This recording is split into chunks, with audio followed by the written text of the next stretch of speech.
देखिए, इस वीडियो में हम देखेंगे फैक्ट्रीज एक्ट जो है 1948 के बारे में। ठीक है,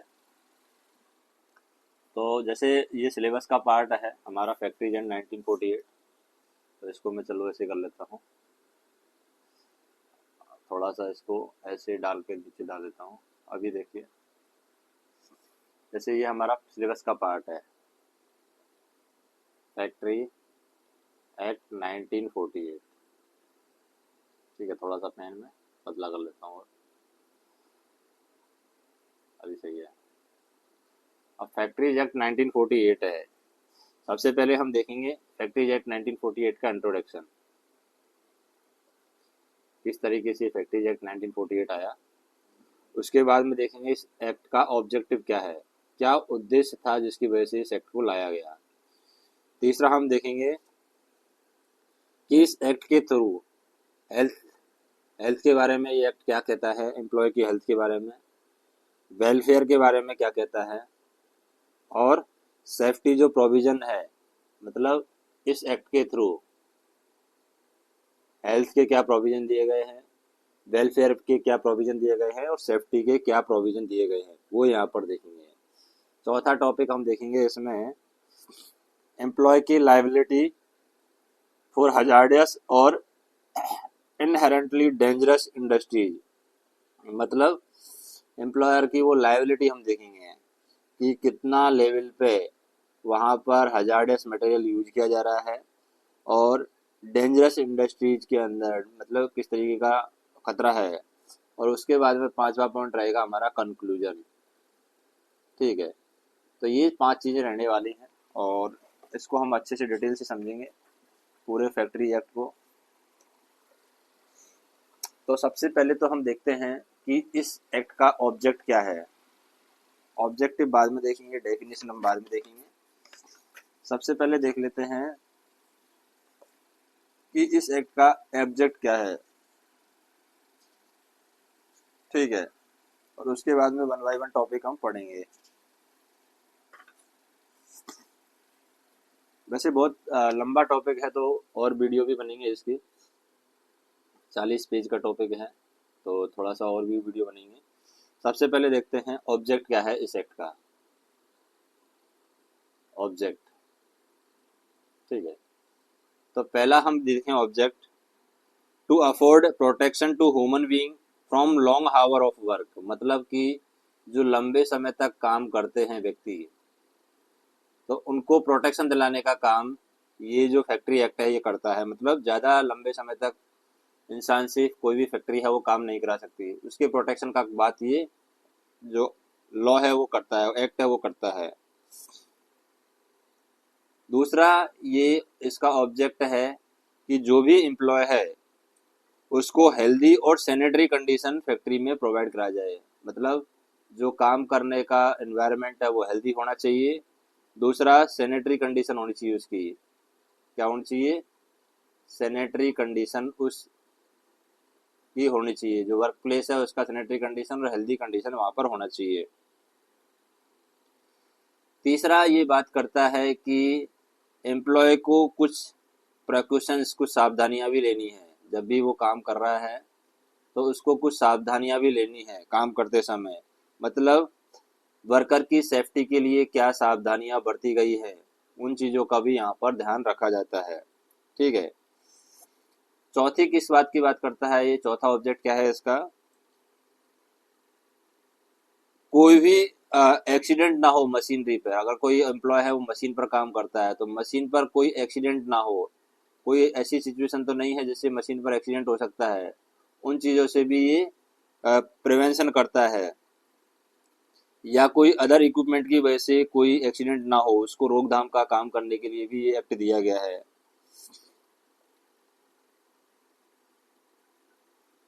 और पांचवा काम ये एक्ट करता है to regulate and control its working, मतलब कि जो ये फैक्ट्री एक्ट 1948 है ये काम कर रहा है या नहीं कर रहा है, इसके अनुसार काम हो रहा है या नहीं हो रहा है, इसके लिए ये क्या करता है, इस एक्ट के द्वारा एक इंस्पेक्टर अपॉइंटमेंट किया जाएगा स्टेट गवर्नमेंट के द्वारा। कौन? स्टेट गवर्नमेंट है, वो स्टेट गवर्नमेंट एक इंस्पेक्टर अपॉइंटमेंट करेगी और वो सारी चीज़ों को देखेगा कि ये सारी चीज़ें फॉलो हो रही है, फैक्ट्री एक्ट के थ्रू काम हो रहा है या नहीं हो रहा है। तो ये सारे ऑब्जेक्टिव है फैक्ट्री एक्ट 1948 के। अभी हम बात करते हैं इसके अगले टॉपिक पर कि भाई फैक्ट्री एक्ट 1948 तो है, लेकिन हम फैक्ट्री बोलेंगे किसको? सबसे बड़ी बात तो यही है कि हम फैक्ट्री बोलेंगे किसको? क्या दुकान को हम फैक्ट्री बोल देंगे? तो दुकान पर ऐसी कंडीशन नहीं है तो क्या उसको फैक्ट्री बोल देंगे? तो फैक्ट्री की जो डेफिनेशन है वो इसी एक्ट की सेक्शन 2M में दी गई है। किस में दी गई है? इसी एक्ट के सेक्शन 2M में फैक्ट्री की डेफिनेशन दी गई है। अब क्या दी गई है फैक्ट्री की डेफिनेशन 2M में, वो भी हम देख लेते हैं। देखिए, फैक्ट्री का मतलब है any premises including the premises of present thereof, मतलब कोई भी ऐसी जगह हो सकती है जिसको हम फैक्ट्री बोलेंगे, क्या? जहां पर 10 या ज्यादा वर्कर हैं वो काम कर रहे हैं, तो फैक्ट्री किसको बोलेंगे? जहां पर 10 वर्कर या 10 से ज्यादा वर्कर, मोर देन 10, या तो 10 हो सकते हैं या 10 से ज्यादा हो सकते हैं, अगर वहां पर काम कर रहे हैं किसी भी दिन और 12 मंथ, मतलब 12 महीने 10 वर्कर हैं वो वहां पर काम कर रहे हैं, चाहे वो किसी भी पार्ट में काम कर रहे हो, चाहे वो मैन्युफैक्चरिंग प्रोसेस हो या फिर कोई भी ऑर्डिनरी काम हो, उसको हम फैक्ट्री बोलेंगे। मतलब ऐसा कोई बिल्डिंग, ऐसी कोई जगह जहां पर 10 वर्कर या 10 से ज्यादा वर्कर काम कर रहे हैं और 12 मंथ तक वो काम कर रहे हैं, तो उसको हम फैक्ट्री बोल देंगे। ठीक है।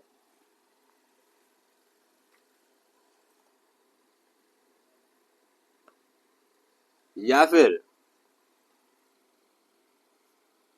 20 वर्कर काम कर रहे हैं, जैसे ये तो 10 वर्कर हो गए,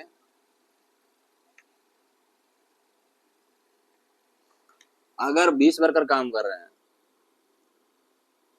ठीक है, 20 वर्कर काम कर रहे हैं,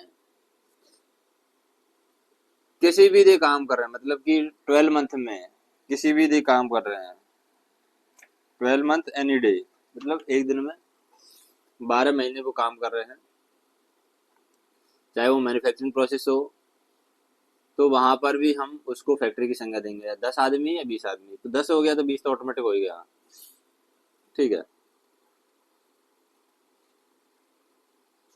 अभी आ जाते हैं सिंपल वर्ड में, इसका डेफिनेशन देखते हैं कि क्या हो सकता है। इन simple word, factory means any premises where 20 और more person are engaged in manufacturing process without aid of power, open space, या फिर हो सकता है कि कोई वॉल हो, कोई दीवार हो, वहां पर अंदर काम कर रहे हैं। मतलब 10 व्यक्ति वाला फैक्ट्री में काउंट नहीं होगा, ये आपको समझ लेना है। 20 व्यक्ति वाला, 20 और 20 से ज्यादा अगर कुछ काम कर रहे हैं कहीं पर, तो वो फैक्ट्री में काम होगा, चाहे वो दीवार के अंदर काम कर रहे हों या फिर ओपन स्पेस में काम कर रहे हों। ठीक है। Without aid of power, manufacturing process without aid of power, तो वहां पर हम कह सकते हैं कि वो हमारा फैक्ट्री होगा।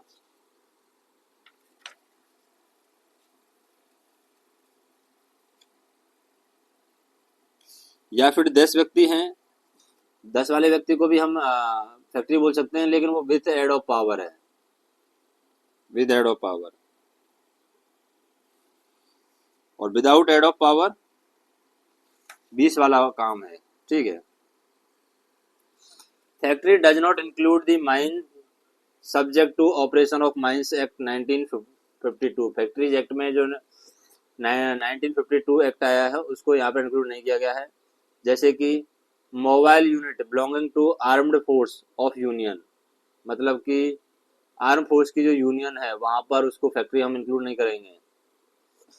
रेलवे रनिंग शेड, रेलवे का जो रनिंग शेड है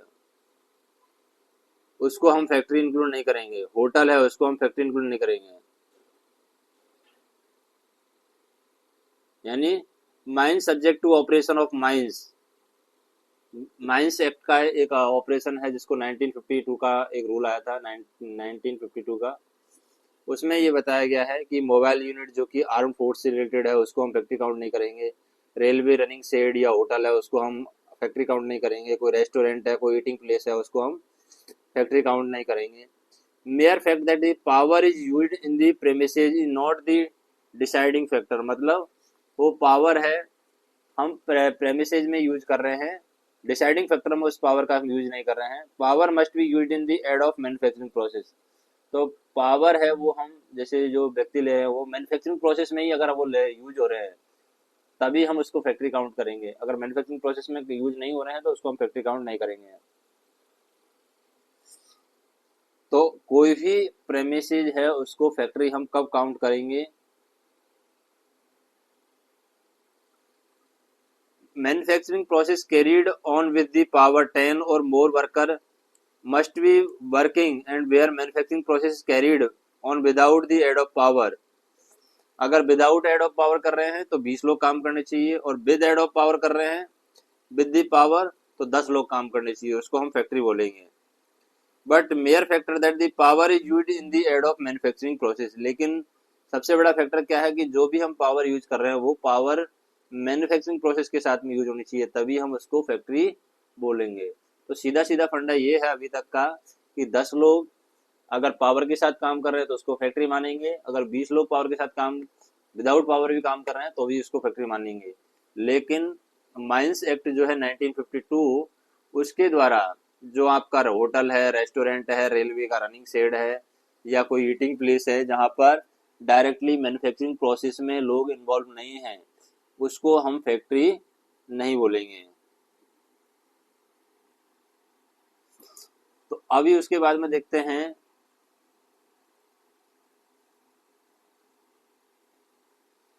कि फैक्ट्रीज की और क्या क्या डेफिनेशन हो सकती हैं, किसको हम फैक्ट्री बोलेंगे, किसको हम फैक्ट्री नहीं बोलेंगे। फैक्ट्रीज, ठीक है। Establishment which prepare articles of food, अगर कोई स्टेबलाइजमेंट है, कोई संस्था है जो कि फूड आर्टिकल प्रिपेयर कर रही है, ड्रिंक आर्टिकल प्रिपेयर कर रही है, और cater them to the member of public who visit them, मतलब कोई फूड बना रहा है, खाना बना रहा है या कुछ खाने की चीज बना रहा है और वहां पर लोग विजिट कर रहे हैं खाना खाने के लिए। कौन विजिट कर रहा है यहाँ पर? लोग विजिट कर रहे हैं खाना खाने के लिए, तो वो यहाँ पर फैक्ट्री में काउंट नहीं होंगे।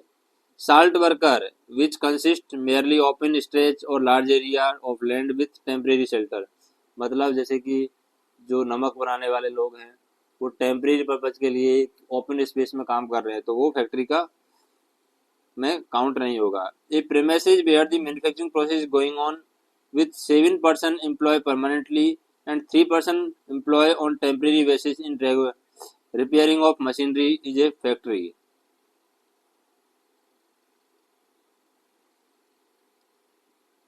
मतलब ये यहाँ पर फैक्ट्री में काउंट हो जाएंगे। ये जो फैक्ट्री में काउंट कैसे हो जाएंगे, ये वाले फूड कोई संस्था है या साल्ट है, ये काउंट फैक्ट्री में कैसे होगा? कोई भी स्टेबलाइजमेंट है जो कि फूड आर्टिकल्स प्रिपेयर करती है और उनको पब्लिक को देती है, जो पब्लिक वहां पर विजिट करती है, तो वो फैक्ट्रीज मानी जाएंगी, हेल्ड टू बी फैक्ट्रीज। या साल्ट वर्कर है वो भी फैक्ट्री माने जाएंगे। या एक प्रेमिसेज है मैन्युफैक्चरिंग प्रोसेस जहाँ पर हो रही है, जहाँ पर 7 लोग हैं वो परमानेंट काम कर रहे हैं, मैन्युफैक्चरिंग प्रोसेस में 7 लोग हैं वो परमानेंट काम कर रहे हैं और 3 लोग हैं वो परमानेंट काम नहीं कर रहे हैं, टेम्परेरी काम कर रहे हैं। मतलब जो मशीनरी काम कर रही है और मशीनरी को रिपेयर करने के लिए काम कर रहे हैं 3 लोग, तो वो भी यहाँ पर फैक्ट्री में काउंट होगा। यानी क्या कहेंगे उसको? उसको भी हम फैक्ट्री कहेंगे। अब बात करते हैं फैक्ट्री का ऑक्यूपायर कौन होगा। किसकी बात कर रहे हैं? फैक्ट्री एक्ट के थ्रू फैक्ट्री का ऑक्यूपायर। ऑक्यूपायर क्या चीज है? ऑक्यूपायर थोड़ा सा दिक्कत कर रहा है ऑक्यूपायर में। ऑक्यूपायर, ये फैक्ट्री का ऑक्यूपायर है, ये सेक्शन 2N में दिया हुआ है।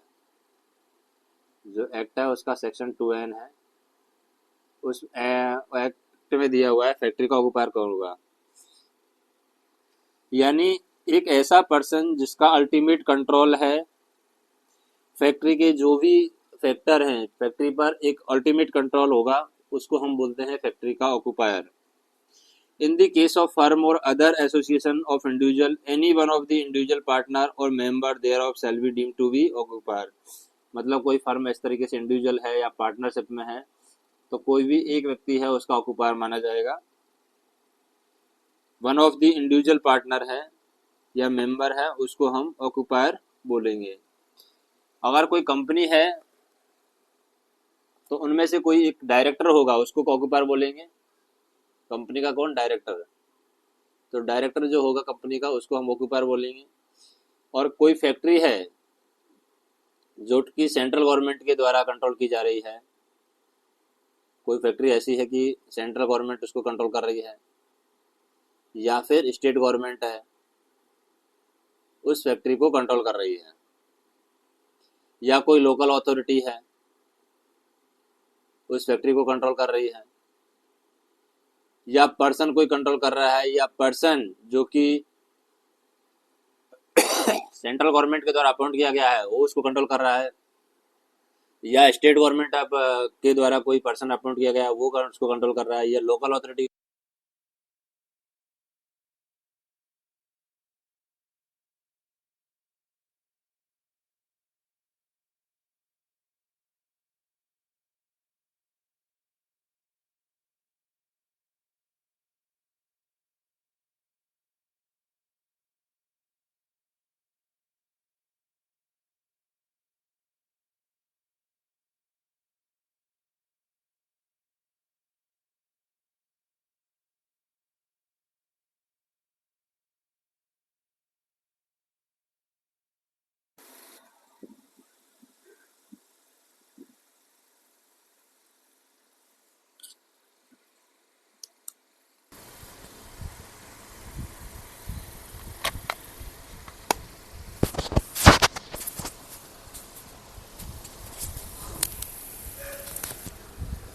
जैसे कोई जहाज है, कोई शिप है, ठीक है। अब शिप में हम कैसे कोई रिपेयर किया जाना है उस शिप को, या फिर उसका मेंटेनेंस वर्क है वो होने वाला है जहाज का, या ड्राई डॉक है जो कि हायर के लिए अवेलेबल है। Where the owner of the dock shall be deem to be occupier for the purpose of any matter provided by. जैसे वो ओनर माना जाएगा अगर वो हायर किया कर रहा है उस चीज़ को मेंटेनेंस पर्पज़ के लिए या फिर रिपेयरिंग पर्पज़ के लिए, तो वो ऑक्यूपायर माना जाएगा उस पर्पज़ के लिए। और ये सारी चीज़ें किसमें दे रखी है? सेक्शन 6, 7, 7A, 7B, 11 और 12 में। ये रूल जो है 1948 का, इसके सेक्शन 6 में, 7 में, 7A में और 7B में और 11 में और 12 में, ये सेक्शंस में बताया गया है। 6, 7, 7A, 7B, 11 और 12 में ये बताया गया है। सेक्शन 17 है।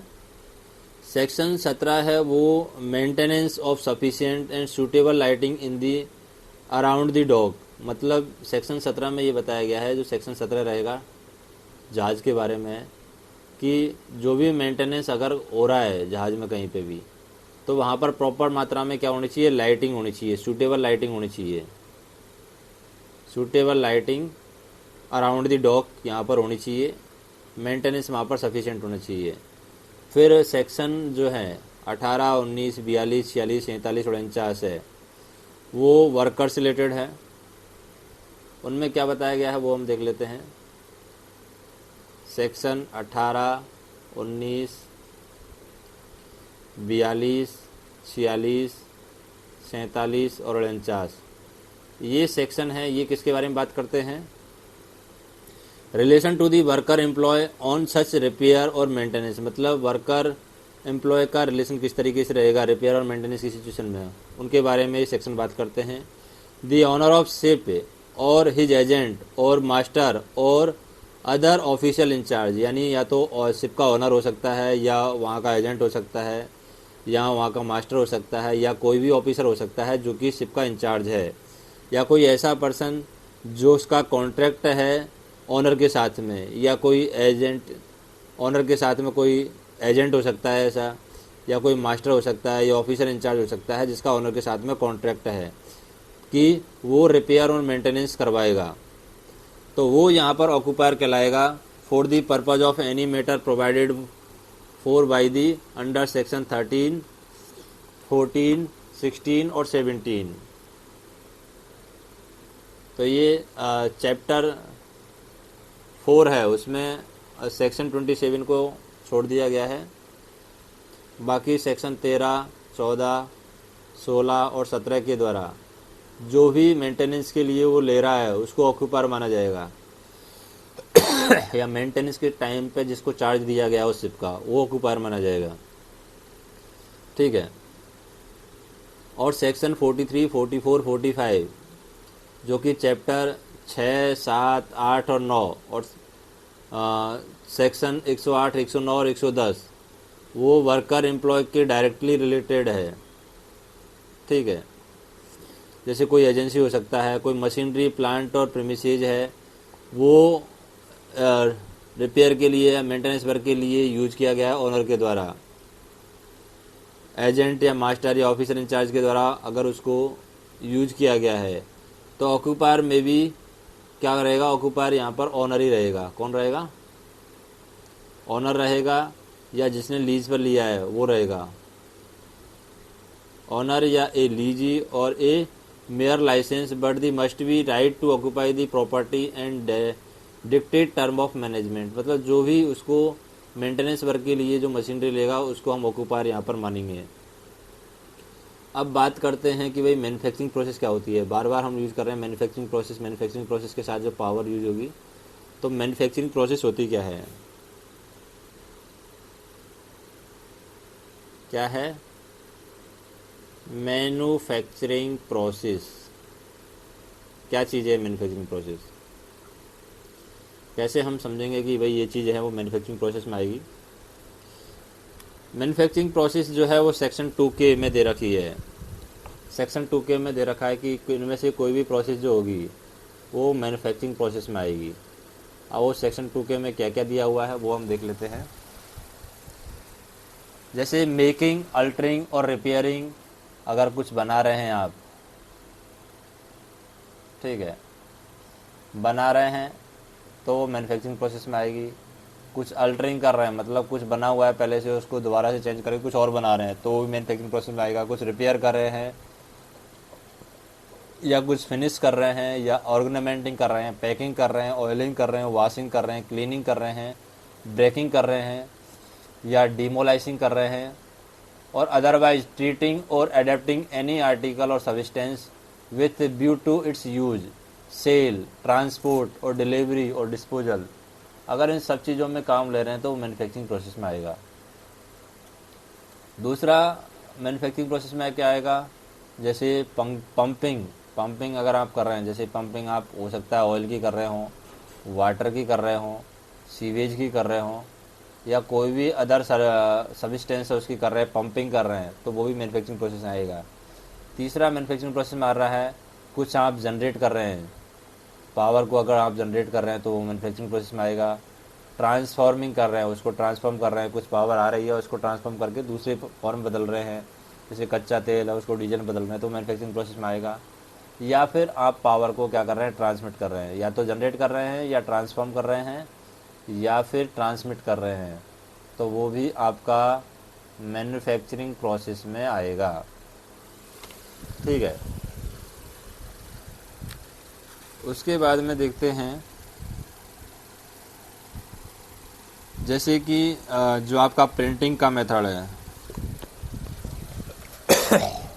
जैसे composing type of printing, letter press हो सकता है।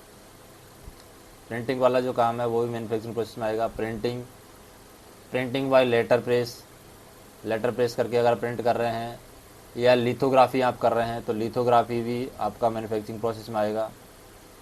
या फोटो ग्रेवर भी आप कर रहे हैं, या कोई इस तरीके की सिमिलर प्रोसेस करते हैं, बुक बाइंडिंग आप करते हैं, तो वो भी आपका मैन्युफैक्चरिंग प्रोसेस में आएगा।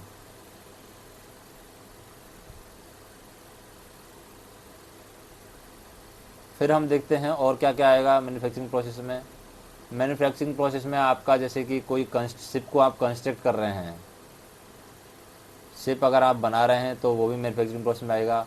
उसको रिकंस्ट्रक्ट कर रहे हैं तो वो मैन्युफैक्चरिंग प्रोसेस में आएगा। उस शिप को आप रिपेयर कर रहे हैं तो भी मैन्युफैक्चरिंग प्रोसेस में आएगा। उस शिप को आप रीफिटिंग कर रहे हैं, वापस से फिटिंग कर रहे हैं तो मैन्युफैक्चरिंग प्रोसेस में आएगा। फिनिश कर रहे हैं या फिर शिप को आप तोड़ रहे हैं तो भी आपका मैन्युफैक्चरिंग प्रोसेस में आएगा। और अगर आप कोई भी आर्टिकल है उसको आप प्रिजर्व कर रहे हैं या फिर स्टोर कर रहे हैं कोल्ड स्टोरेज में, प्रिजर्व कर रहे हैं या स्टोर कर रहे हैं कोल्ड स्टोरेज में, तो वो भी आपका मैन्युफैक्चरिंग प्रोसेस में आता है। लेकिन आप ये देखिए मैन्युफैक्चरिंग प्रोसेस में क्या नहीं आएगा, उसको आपको ध्यान रखना है। ये थोड़ा सा स्पेशल चीज़ है। जैसे अगर आप समुद्र के पानी से साल्ट ले रहे हैं, मतलब नमक निकाल रहे हैं, तो वो मैन्युफैक्चरिंग प्रोसेस में नहीं आएगा। आपका जो बीड़ी मेकिंग का काम है, बीड़ी जो बनती है, वो मैन्युफैक्चरिंग प्रोसेस में नहीं आएगा। मतलब मैन्युफैक्चरिंग प्रोसेस में आएगा, ये दोनों मैन्युफैक्चरिंग प्रोसेस में आएगा। बीड़ी मेकिंग और साल्ट आप समुद्र के पानी से निकाल रहे हैं, वो मैन्युफैक्चरिंग प्रोसेस में आएगा। ये आएगा यहाँ पर मैन्युफैक्चरिंग प्रोसेस में। क्या नहीं आएगा, जैसे आपका जैसे हाई वोल्टेज सप्लाई है, हाई वोल्टेज सप्लाई जो इलेक्ट्रिसिटी की होता है, उसको अगर आप लो वोल्टेज सप्लाई में कन्वर्ट कर रहे हैं तो वो आपका मैन्युफैक्चरिंग प्रोसेस में नहीं आएगा। जबकि पहले यहाँ पर दिया हुआ है कि भाई ट्रांसफॉर्म कर रहे हैं, जनरेट कर रहे हैं या ट्रांसमिटिंग कर रहे हैं पावर को, मैन्युफैक्चरिंग प्रोसेस में आएगा। लेकिन ये एक्सेप्शनल केस है कि हाई वोल्टेज इलेक्ट्रिसिटी पावर को आप लो वोल्टेज इलेक्ट्रिसिटी पावर में कन्वर्ट कर रहे हैं तो वो आपका मैन्युफैक्चरिंग प्रोसेस में नहीं आएगा। ठीक है।